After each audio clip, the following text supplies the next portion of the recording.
So today we're not actually adding any new information at all. We are still talking about trinomials.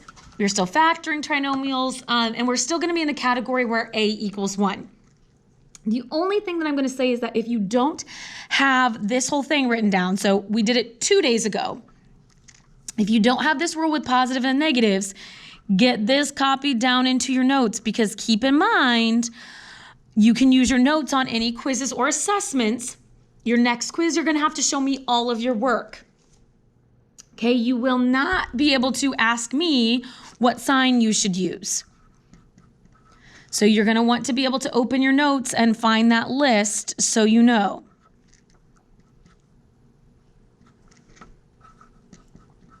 So copy this down if you do not already have it.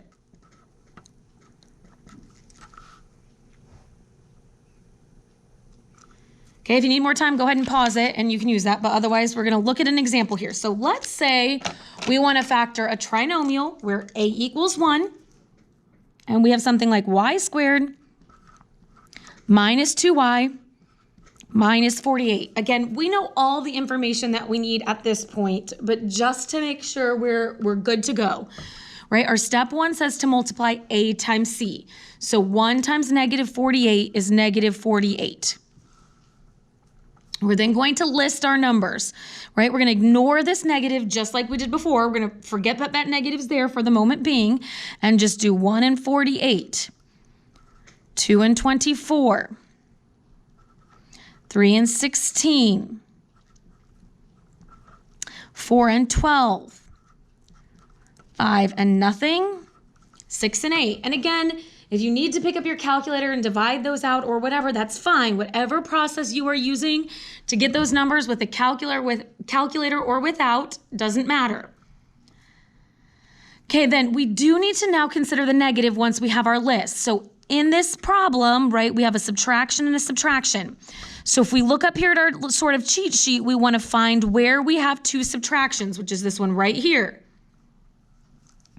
That tells us that we want our smaller numbers, our left-hand side, to be positives, and our right-hand side to be negatives, right? So I'm filling in my left-hand side positive, my right-hand side negative.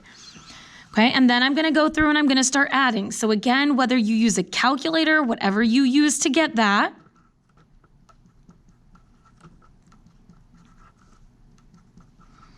right? We want the one that adds up to b. And in this situation, it's our positive 6 and our negative 8. Because a equals 1, right? A is 1 up here. Because a is 1, we do not have to rewrite this in factor by grouping. We can go into our 2 binomials. Right? We said we're taking half of that exponent, but since our trinomials are always in the form a x squared, right? It's always just going to be the variable. And we picked a positive 6 and a negative 8. Okay, so complete your assignment. And Alex, nothing else is new. It's following those same rules we've been looking at. Let me know if you have any questions. Otherwise, good luck.